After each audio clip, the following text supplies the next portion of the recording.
What's going down, people? It's your boy, Myer Krah, back again. We're here for the Dads Podcast. Once again, I have a very special guest. Now, this guest, we go all the way back.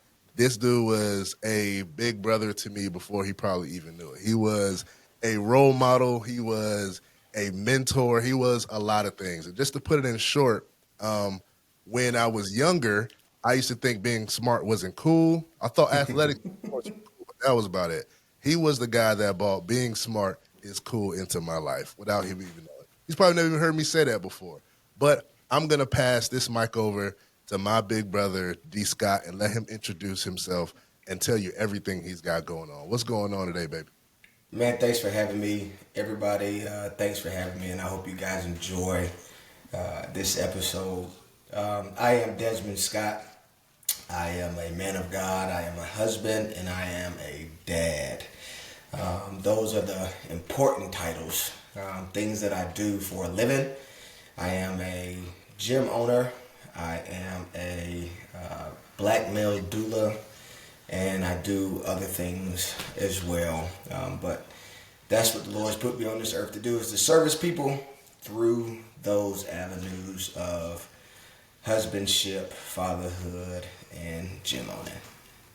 Bro, I've seen you do so much. Like, I don't even know what age I was. I had to be maybe 5 or 6 years old when I joined Durham Striders Track Club.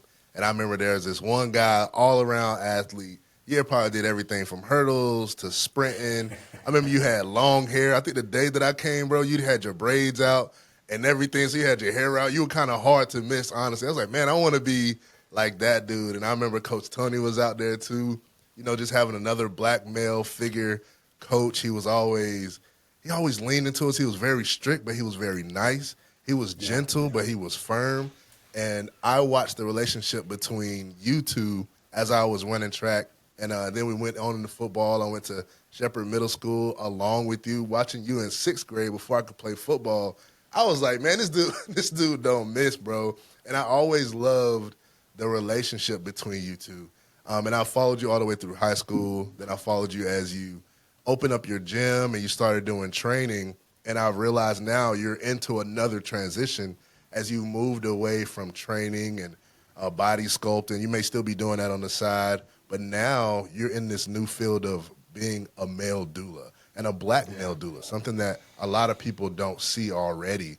And I'm loving to see the transition. I love to hear you talk more about fatherhood. Could you talk to me a little bit more about the transition that you're in right now?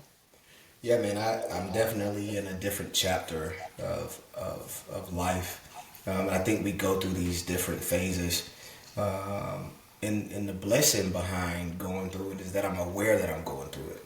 I think a lot of people miss the opportunity to capture the transition period, and so they fight the transition that is happening, that God is pushing them towards, and so they're trying to fight to stay in one area of their life, and God is pushing them forward, whether it be something they prayed for or something that needs to be done.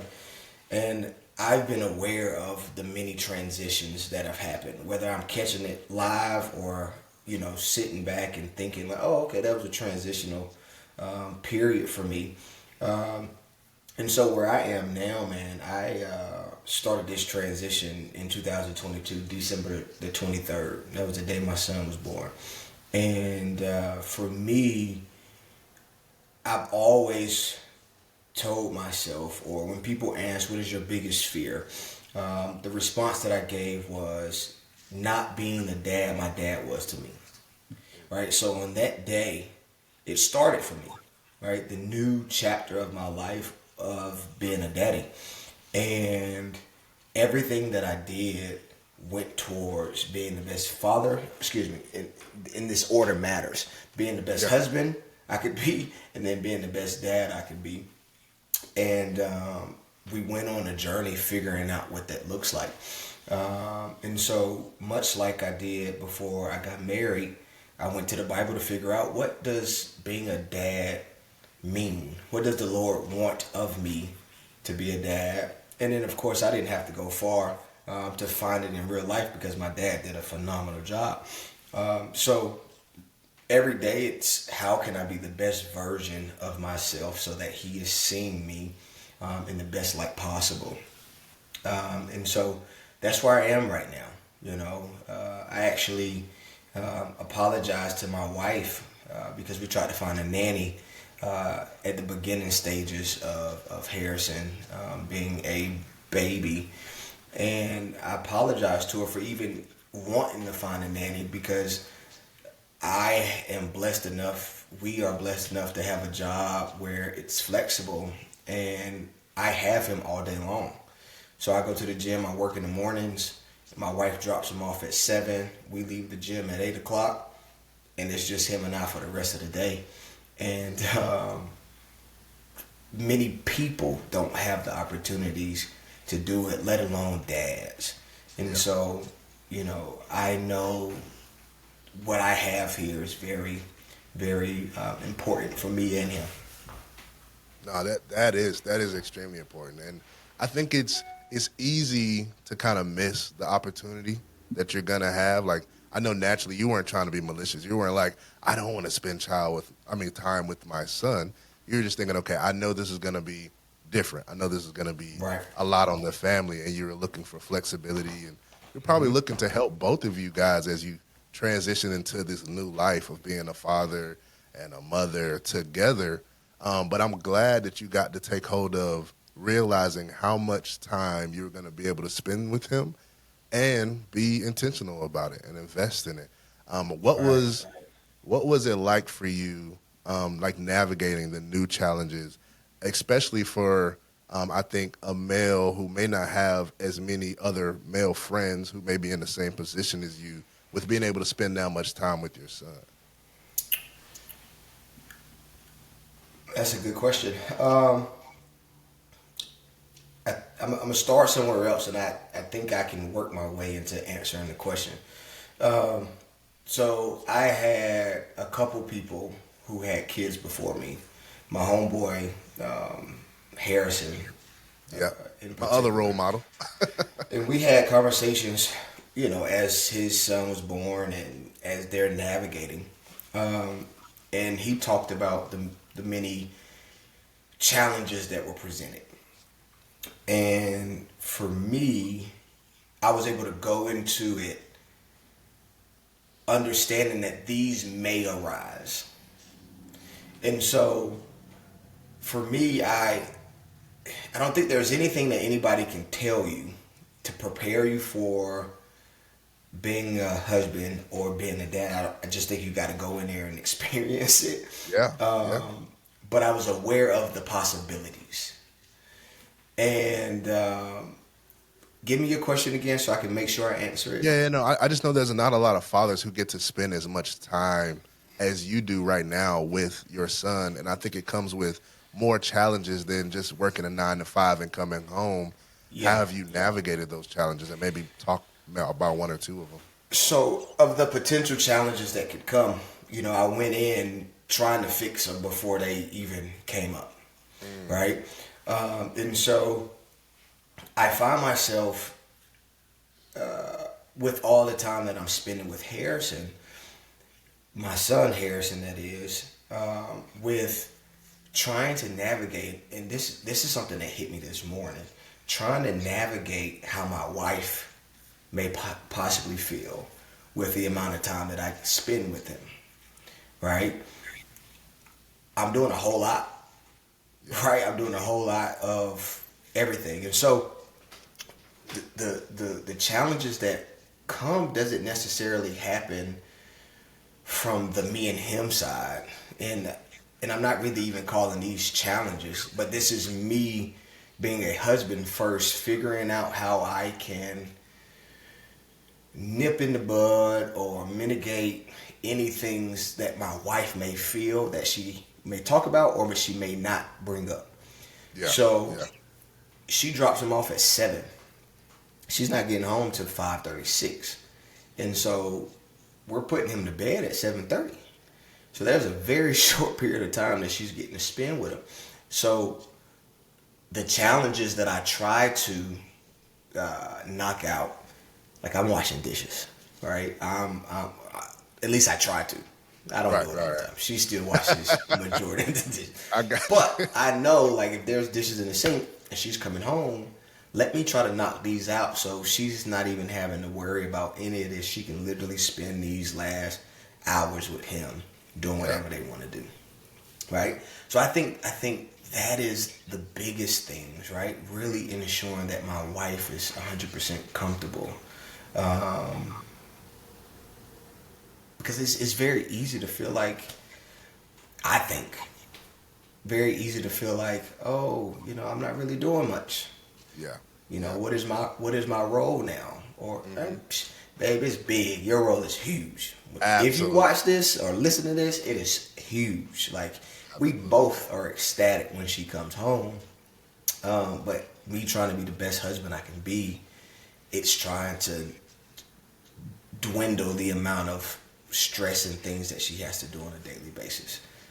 And I think it's beautiful that you recognize that there has to be some balance there. I talked with Armand Banks a couple of weeks ago, and he was mentioning that at one point in time in his life, he felt like he was being a better father than he was being a better husband. He was like, I was so focused on being what I didn't have that I completely forgot that I already had a commitment to being a good husband to my wife. And he said, there's a balance in that, and I have to remember that.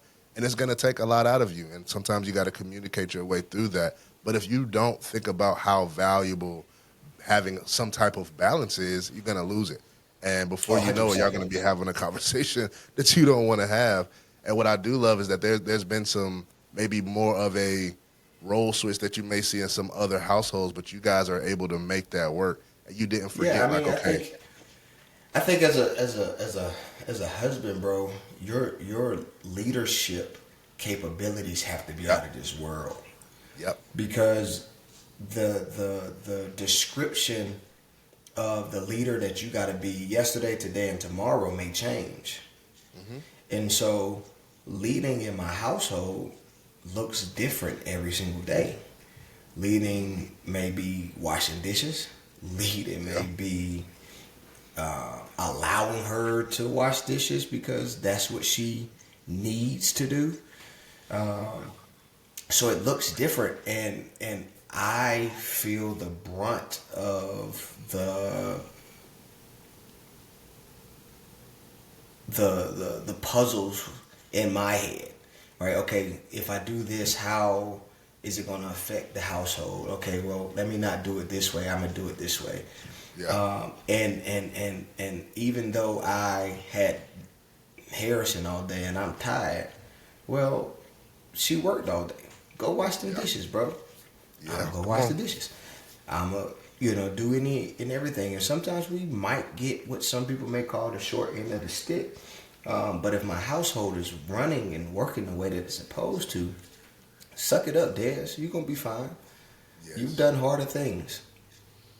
I love that we're going this route because I had questions about male doula and everything, but there's always a conversation I want to have on a more deeper level when it comes to being a husband in the house and leading and having to make those harder decisions sometimes and not being selfish because I think naturally sometimes it's easy to be selfish without realizing what you're doing. And you also mentioned going to the Bible. I always see the Bible as my number one instruction guide. Now, there may be times where I may not understand exactly what it's saying, but I have built a tribe of other men around me that can help me navigate what that looks like. But I like that you went there first. Is there any maybe verse or something that you learned specifically about the way God has fathered us and just what you've learned in the Bible that you've taken into natural action in your life now? There's not one particular thing that I would go to. But currently, I'm actually reading through, and this is not a shameless plug, but my dad just finished writing a book, and He did. I am, yeah, oh man, I don't want to mess the title up. I know I'm about to say I got it on my phone too, so I might it'll probably take me a minute to remember where I saved it, but Oh Jesus, it's in this other room, but I'm gonna mess it up, but it's along these lines. Not what I wanted, nevertheless everything I needed. Something along those lines. And I might have been 100% correct in the title, but it's along those lines. But I am reading through that book, which is a parallel, and this is how I tell people, it's a parallel between relationship with God and a relationship with my dad being the middle, the relationship with God and his relationship with my mom and being a spouse and a father. And so I'm reading through that and going back to the Bible, and so it's a study guide right now is how I'm using it as. And right now that's one of the biggest things that I'm using to navigate the things that I've already gone through and will come across. That's dope. So let's get into the male doula thing. What can you say, if anything? I think you kind of already talked about the inspiration for it, but specifically about being a male doula and focusing Yeah. on just the involvement of dads in the birthing experience. What made you choose that role and route? Yeah, well, so it started with my wife and I being in the hospital. Um, we all hear the sad stories of moms passing away, babies passing away that don't need to happen. And oftentimes the dad could be the one that steps in and intervenes and stops whatever from happening or make something happening because he is a male presence in that room. And I was just that for my wife. I was very knowledgeable going into the room. If I didn't know, I was asking questions. And we had a game plan going into the room of what she wanted and what she needed. And we didn't know what the room would be like, but if there was ever a time that she couldn't voice because of whatever, I knew what she wanted and needed. And so that was a early start to it, but the idea of doula really didn't cross my mind until we were on the way home. And I said it jokingly. I was like, yeah, I'm gonna be a doula. She was like, oh, that'd be kind of hot. But it didn't dawn on me until I was able to reflect on a conversation that I had with my homeboy Harrison. So you talked about your tribe. I've said Harrison's name twice now. I was on a phone call with him, and he was telling me about his experience and his feelings being at home with his newborn, his wife, and his mother-in-law. And without going into details, I was like, oh, I can't experience that. And for me, I was like, oh, all of this could have been avoided if mom and dad had a conversation prior to all of this happening. But the thing is, most mom and dads don't even know to have XYZ conversations because it's brand new. And so for me as a doula, and I tell all of my clients this in our consultations, mommy is the number one person in my life for this, right? When we're in this room, it is all about her. However, daddies, I am really here for you. I'm going to make sure she's fine, but I am really here for you.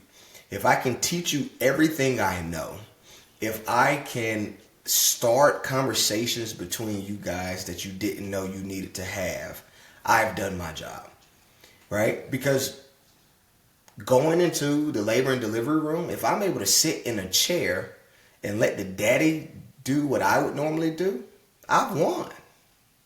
I've won because he now feels like he has a space in the room. And the thing is a lot of dads these days, they're wanting to be involved, but they don't know how to be involved. And they don't have the conversations on what he wants and what she needs. And because they don't have it, you find them sitting in a room with their arms crossed, just watching versus being involved. Like, no, this is an intimate moment for you too, sir. Absolutely. Right? Yes, she's having a baby, but this is a new foundation of your family. And that's why it's called Prime Birthing Foundations. Because we're starting a new foundation for your family. That's beautiful, bro. And I love you said that too, because we talk about a lot where the mother during those 9 months feels very connected. It feels more intimate for them a lot of the times because they feel physically connected. And men, the fathers want to be involved, but we don't know how or where. So to know that we have somebody like you, a male doula, who can come in and also help us feel comfortable. Like we want to be the coach or the trainer in the room, and you've decided to raise your hand and said, I'm going to be the one that trains the coach. I'm going to train the trainer so that when you're in the room, Dad, you can be everything that she needs. And when she's voiceless, you can be the voice. And I know you also mentioned a couple conversations. I know there were some that I wish I had before going into that room. Could you name any maybe specific conversation that you believe often goes overlooked before hitting the birthing experience? Yeah, for and sure. how that might contribute? Yeah, so the most simplest conversation is not even a conversation with words. So once a family decides they want to use me, one of the examples, one of the I can't even think of the word I'm looking for. Exercises. One of the exercises that we go through and do is I tell the mom to sit down Indian style, close her eyes. And I talk to the dad separately while she's sitting there, right? And you can imagine sitting in a room with your eyes closed. You don't really know what's happening. And then I tell the dad, go touch her anywhere you want to and be firm. So it could be shoulders, it could be thighs, it could be hips, it could be stomach, head, whatever you want to do, just do it firmly. And I let him stay there for a while. And then I said, okay, let go, open your eyes. And I said, okay, Mom, what did you feel? Every single time she says, I felt calm. And I said, okay, look, that there alone, Daddy, you don't have to do anything else in the room. But if you touch her, she's going to automatically feel a sense of calm over her body. Just by touch. Sir, you matter. All you got to do is touch your wife. And she automatically feels comfort. And so that's what I start off with. That's one of my jams. Once I do that, everybody like, oh, are we locked in now, baby? Yeah. Because it's so simple. Yeah. I feel calm. I feel comfort. And then at that moment, the daddy's ready to learn everything. He's like, oh, okay, I'm winning. What else you got for me? Because you feel like you made a difference already. You're like, I didn't even know I could do that. I didn't know that meant that much. Correct. You only see the videos and the movies where the dad's holding the hand and they just get it squeezed and you think that's your only part. It's like, there's a lot more that you can do. Yeah. And I've seen it sometimes just scrolling on my wife's timeline where fathers find themselves in different roles where they're able to, they're rolling it back and they know some of the exercise on aerobic balls, but that stuff never happens. I never scroll past that on my timeline. Fathers need to hear and see this stuff the same way. So I love that you're introducing this new content because I want to be able to pass this on and share this to somebody. Yeah. Well, I appreciate it, man. Thanks for the platform.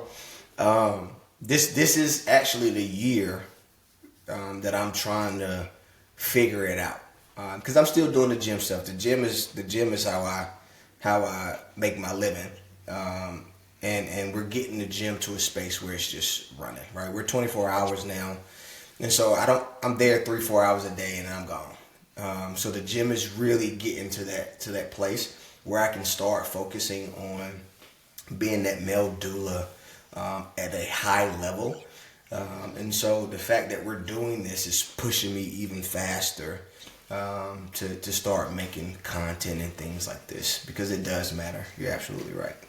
That's dope, man. And I want you to continue listening on to the podcast as I have more fathers before they have their kids because I'm going to start having more new dads or expecting dads on here, and they're going to be talking about the challenges and some things that they're looking forward to. And I think one big thing that we usually often go over when we're in person that I haven't quite had on the podcast yet is maybe misconceptions.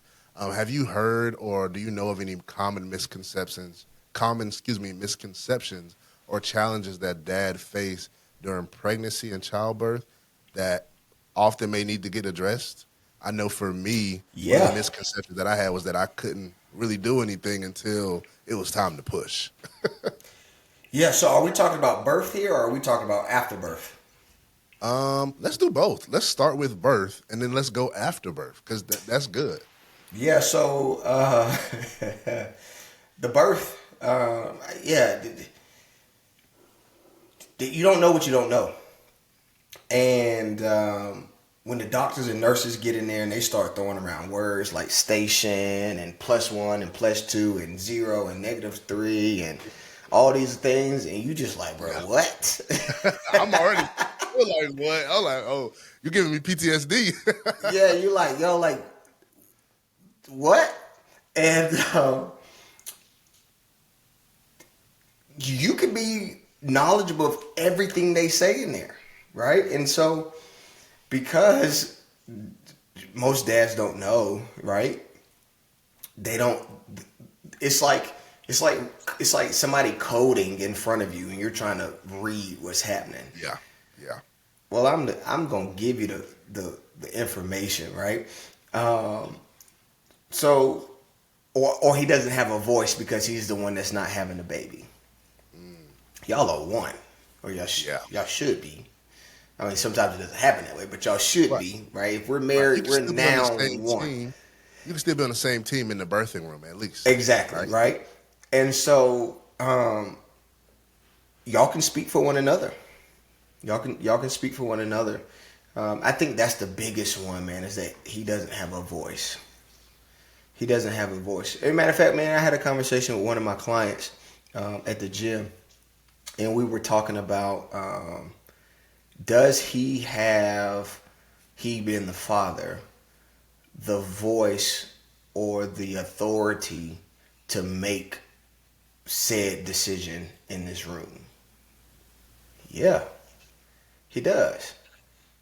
Right? Because my wife would say, okay, babe, what do you want? And what do you expect? And what do you need?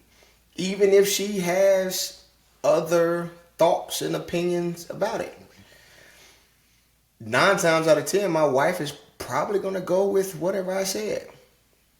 Because you have her best interest at heart. Right. And that's what's good about trust and love and being one and being married and just being a partner before you walk into that space. Correct. I wanted to ask you just about that because it was very much so the same for me and my wife. She was able to ask me all these things like, do you feel comfortable with this? What do you feel about me wanting to, maybe wait a little bit longer? And just having great conversations, right? What would you say to the mother who naturally doesn't think about her partner or her husband being Let that man be a integral man. in that? Let that man be a man. I had a client that was like that, and she wanted to control everything.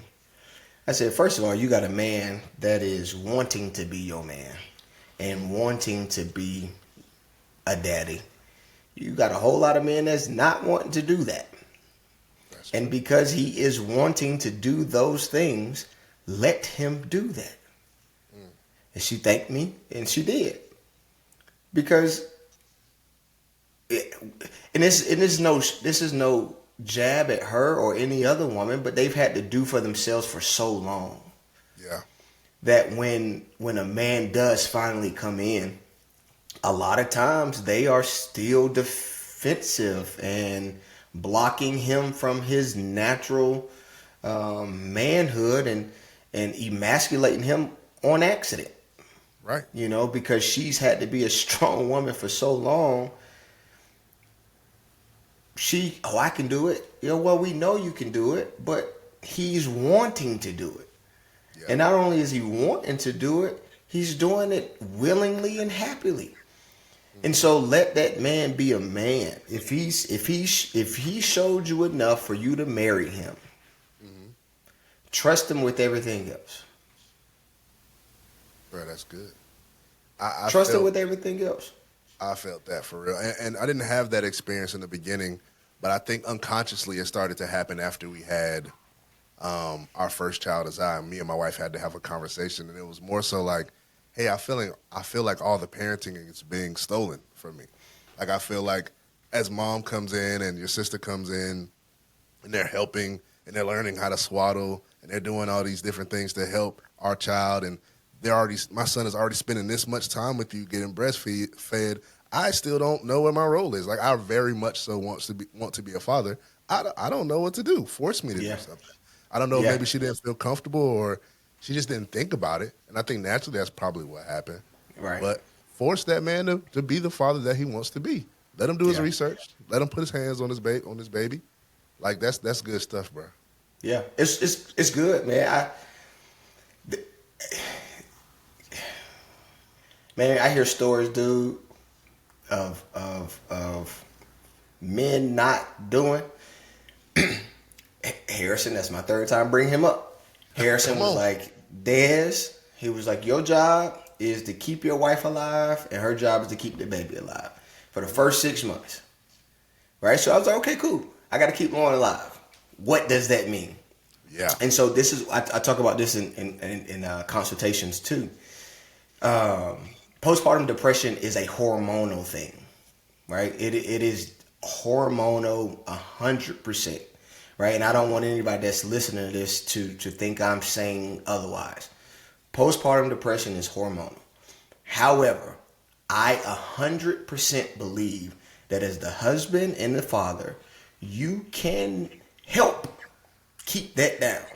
Because if you can keep your wife from having to think about all the many different things that she has to do, her mind doesn't start rolling and start digging a hole that she can't find herself out of. Because I think that's where it starts for a lot of women, the overwhelming feeling of all the things that still has to get done, that life is still happening, time is still passing. And so if you can not even allow her thoughts to cross over into the boundary of what has to get done, I think it could really help a lot of women with that postpartum depression thing. And so it's a whole lot of daddies out here, bro. And again, they don't know. We don't know. They don't know. They really don't. We all don't know. If you don't look, listen, hear, read, research before, right, you just won't know. And you just think, oh, man, her hormones all crazy, man. She wild, man. Ain't nothing I can do about that. I just gotta wait till it's passed. No, dog. There's definitely things that you could do. There's a whole lot that you can do. And I think it just goes into wanting to be the best husband and the best daddy you can possibly be. Right? And understanding that you too, sir, will get overwhelmed, but it's okay. You didn't birth the baby. Yeah. You didn't birth the baby. You can suck it up, bro. Yeah.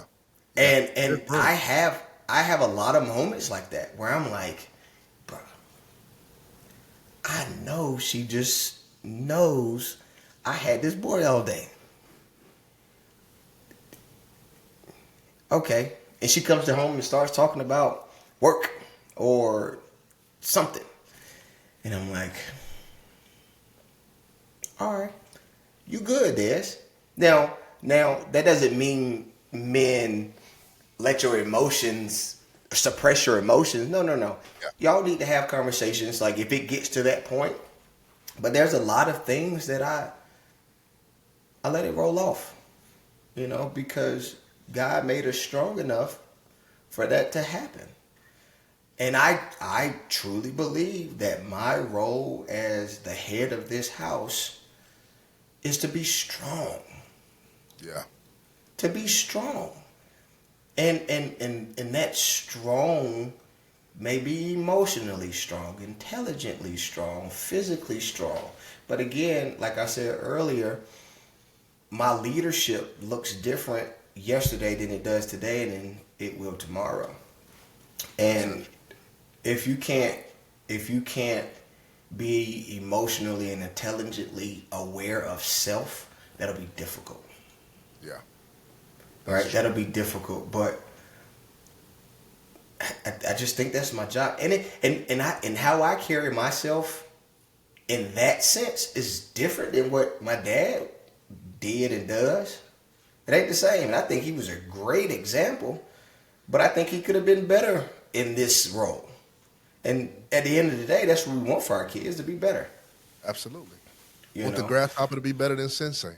That's Yeah. every single time. It's only supposed to get better with every generation. And there's Right. fathers, I know you're listening to this conversation, and correct me if I'm wrong, and I know some of them are saying like, oh, so he wants me to not talk about my emotions. He wants me to suppress stuff. If you've listened to how many times he's mentioned his best friend's name, I could only imagine when you're having those challenges or you're thinking about these things, you're going to your best friend or you're going to your father and it's like, hey, bro, like she be doing this or this be going on. And even if it's not complaining to them, it's just putting them in the mindset is like, hey, have you dealt with that before?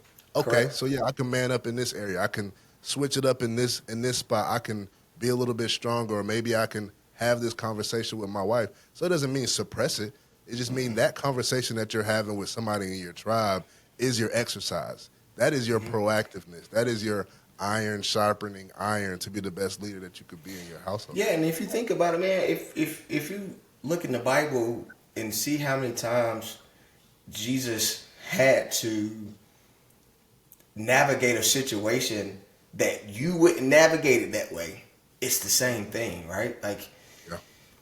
people doing X, Y, and Z, saying X, Y, and Z to him, it's no different, right? It's no different. We still have to live and lead this life down this path, and his way of getting his emotions, and it was prayer. That's why he spent time praying alone. Yep. Right? You know, I don't know if he had people that he could go run and talk to, but I know he was made praying. disciples. Yeah, I disciples. know he was correct. I know he was praying. You know, and so his prayer life is definitely better than my prayer life. So Same. I'm a work on that, but I'm also gonna keep talking to Harrison and my dad. Yeah. And think about it. I mean, you talking about talking to your dad. When he was praying, that's what he was doing. He was talking to his dad. He knew his dad was there. That's it. So how often are you speaking to your father? Like, Oh, you rolling? that's the Ooh, put that on the shirt. truth. Speaking of the shirt, man, I'm gonna take a quick 5-second pause to talk about the shirts we got on. We didn't even plan this, bro. Daddy and Sense has been in my fatherhood moment and journey through this entire podcast, and I love what he does. I love what he creates. I love his content. So as soon as you hopped on here with Harris, and I saw that shirt, and I saw I had on this one, I was like, oh, bro, we got to definitely do a shout out. Shout out to Darian, man. Keep doing your thing, man. Keep doing your thing. And I'll But make yeah, sure I'll probably put his like Instagram and stuff in the comments or description if everybody's Cool. looking for him. Cool. But yeah, go ahead, man. I think I cut you No, off. no, bro. That's popping. Like I got emotional with that because that was that. Yeah, he was talking to his father. And I guess I didn't think about it much before I said it, but that's absolutely it. And I think the reason Oh, why it that's comes crazy. to me like that is I want to make sure I'm. That's crazy. And I'll make sure I know I keep cutting you off, but that is No, insane. bro, please. Like, And I got it's just a chills. little bit, so I didn't know that it was. I didn't know you were coming in there, so that's why I was talking. I apologize, but that's good. Wow, bro. Wow, bro, that's crazy. That And is talk to me- crazy. Talk to me through this. Like, I wanna know why it hits you so deeply right now.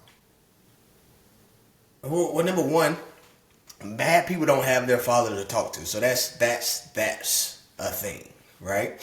But you can have father figures for sure, but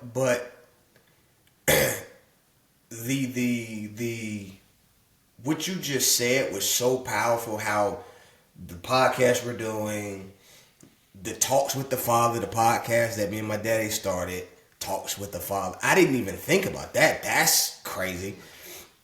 Like all of that, what we're representing, how our sons are going to have to come talk to us. If we're not developing ourselves right now, if we're not living our lives the way that we're supposed to be living our lives and bettering ourselves, when he come talk to us, we're going to be empty. We're going to be empty. And that was crazy, bro. He was I talking think to you did his just father.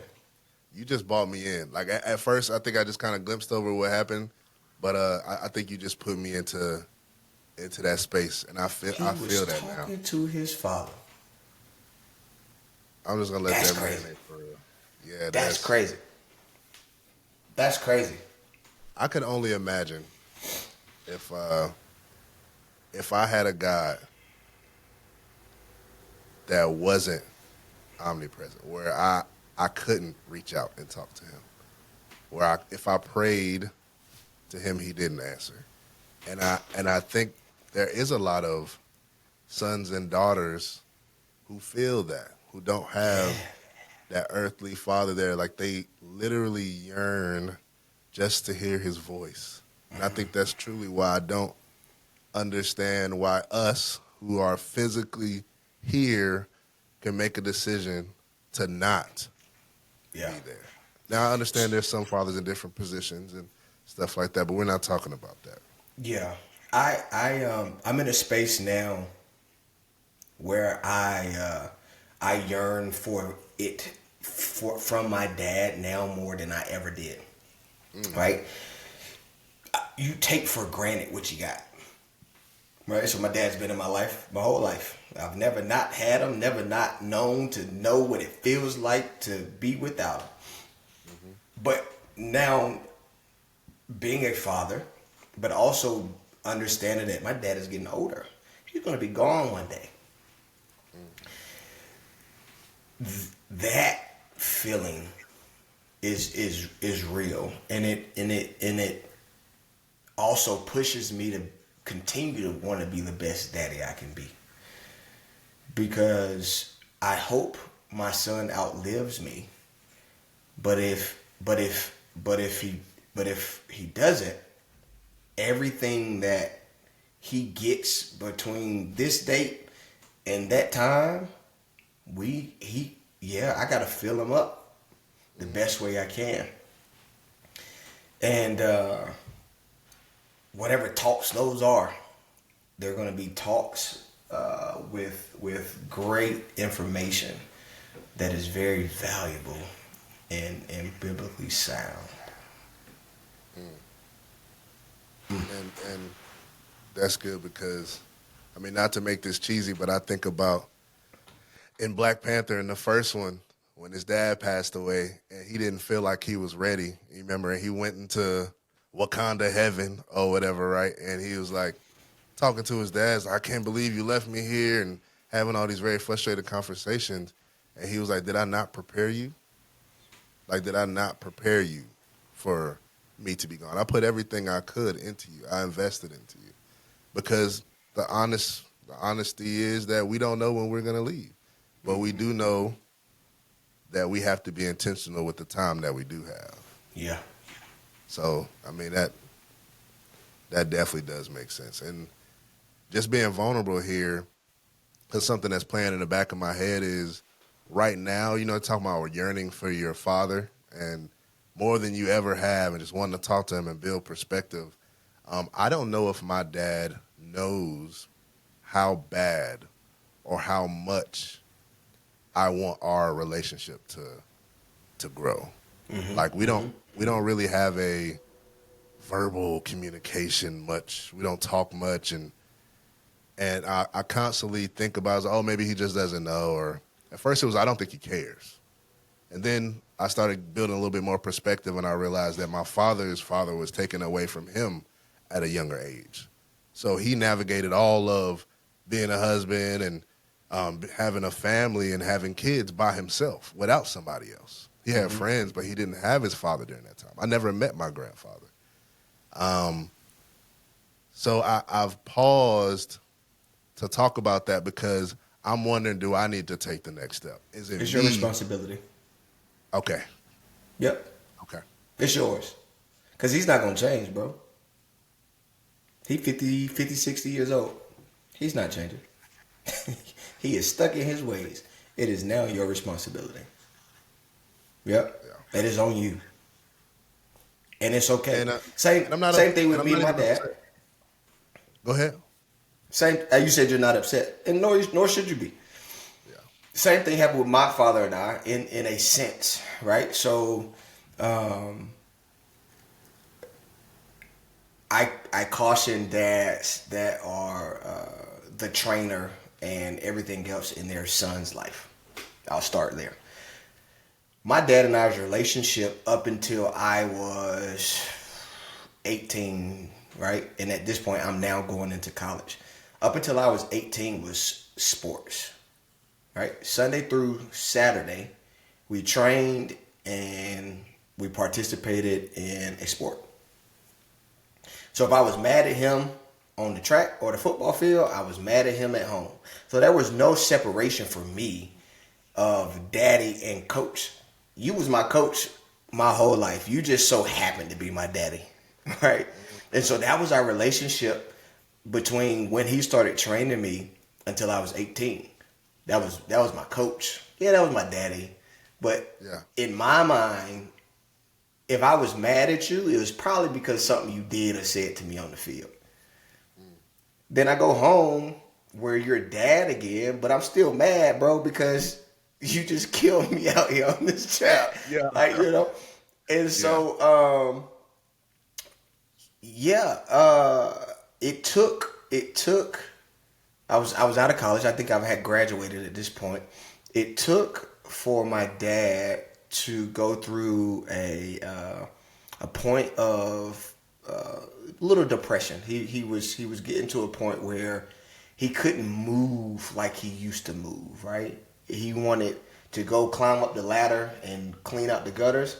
He was a little bit hesitant because he didn't know how it was going to be if he fell, right? Like his wrists would hurt, his shoulders would hurt, so he couldn't move like he could move. And that was the literally like physical mobility. Couldn't move. Yeah, okay. Like he was able to walk and do all these things, but he felt his age starting to come. And because he didn't have a father in his life, he had nobody to tell him what that was, right? He was just getting older, right? So he went through a phase of a slight depression. And it took a conversation where he had to tell me, son, I don't even feel comfortable or have enough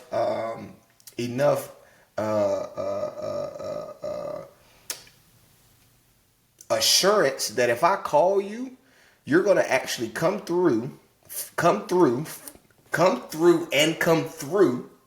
for me to do these things that I can't do. That was a real conversation. And it was the truth, because I tried to distance myself from him because, again, you was my coach and that was it to me. Also, I was going through a journey in a transitional stage where I was trying to become my own man. And I put this on a caption not too long ago on Instagram, that in this stage, there was a time where I couldn't do anything without hearing my dad's voice. Like I couldn't go through any kind of situation. And one I remember very, very clearly. I was at Buffalo Wild Wings and something happened, and I stood up to confront the manager. But before I did it, I literally said, "What would Tony Scott say?" And I heard it. But in this area, in this stage of my life, I was trying to not hear it, because Desmond's now trying to become his own man, and I'm wanting to make my own decisions. But as a 33-year-old man now, talk to me, Daddy. Let me hear you in my head in every situation that I ever encounter. Because I know any and everything that you said to me is good stuff. So it took for him to have this conversation with me to realize that I was letting him down, to then say, okay, he's not changing. It's now my responsibility to ensure that we have the relationship that we both desire. And it dawned on me, we don't have a relationship outside of sports. And when this conversation was happening, I was done playing football. Right? So I'm a man now. I'm paying bills. Like you moved I got my on, life. started your own business. Yeah, like and so I'm trying to distance myself, because here I am thinking he's still trying to father me. He's not trying to father me, bro. He's just showing me the love the only way he knows how, which is through information. And yeah, it's your responsibility. We're going back to that. It's yours. You got to do it. It's on you. Dang, bro.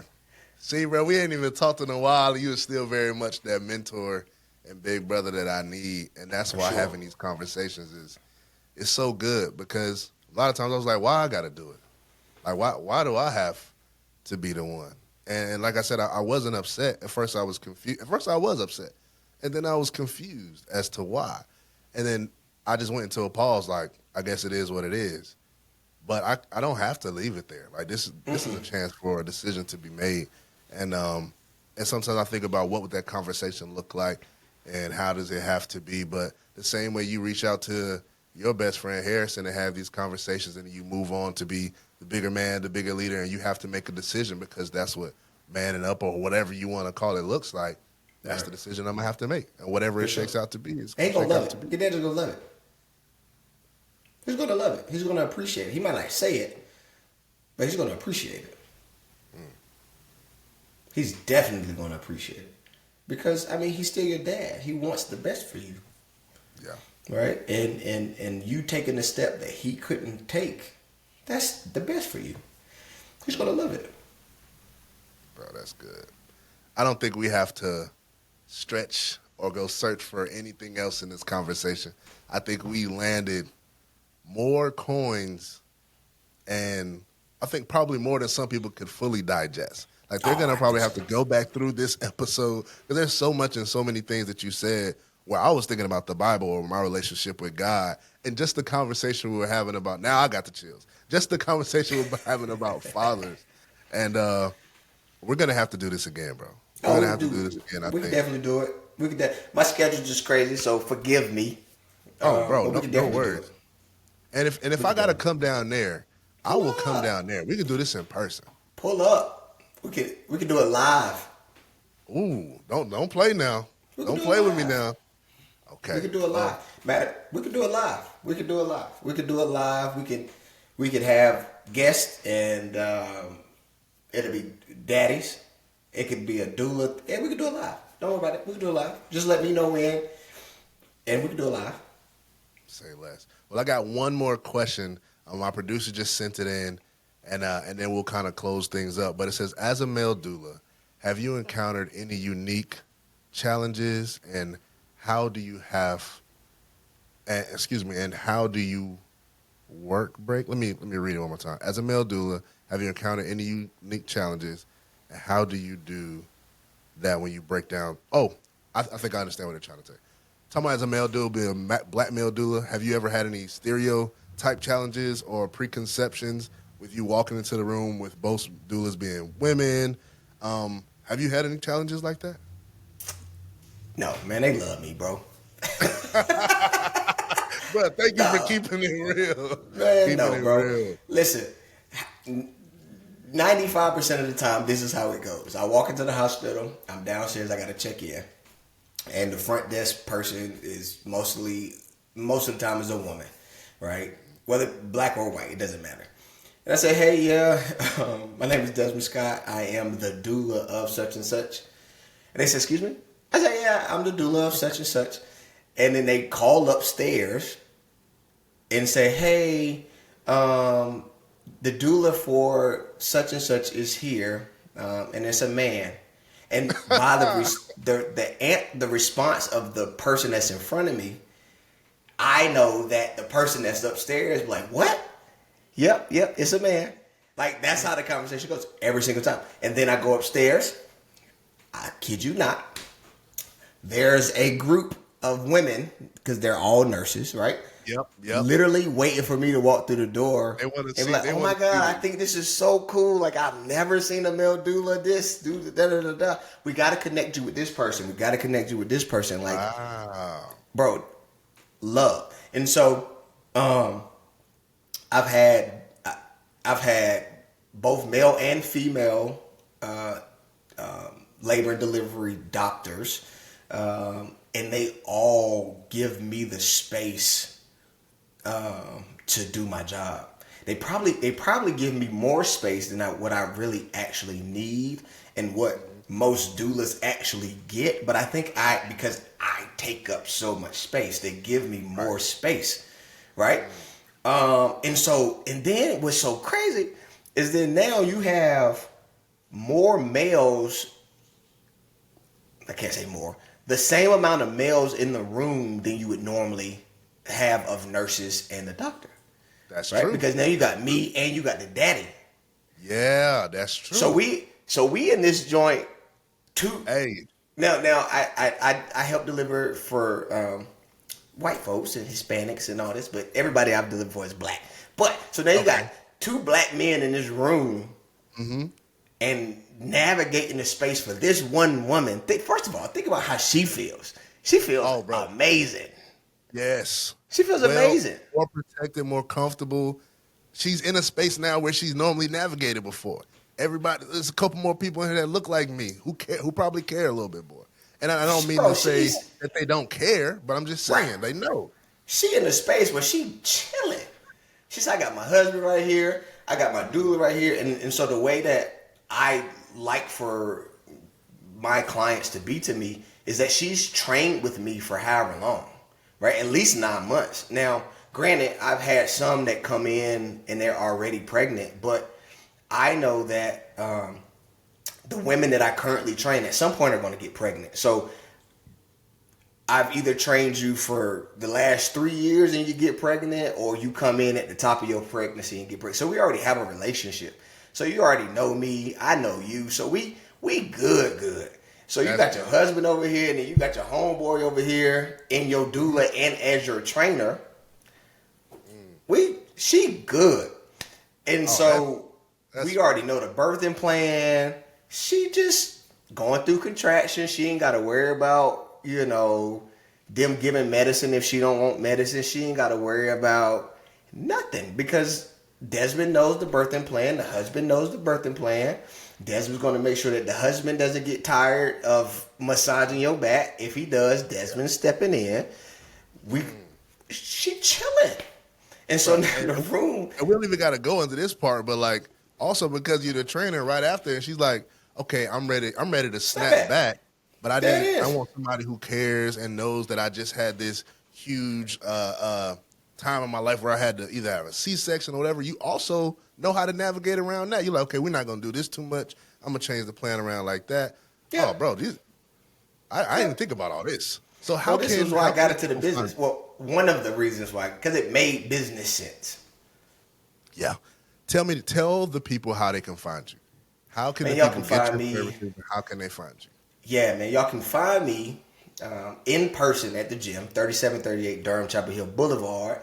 You can email me at info at patfi, that's patfi.com. Find me on Instagram at Desmond L. Scott, or go to our website and you can reach me directly and see all the services that we offer at www.patfi.com. Again, that's PATFI.com, and that stands for Prime Athletic Training and Fitness Institute. And for doula services specifically, that is a service that you can click and it goes to a separate email address.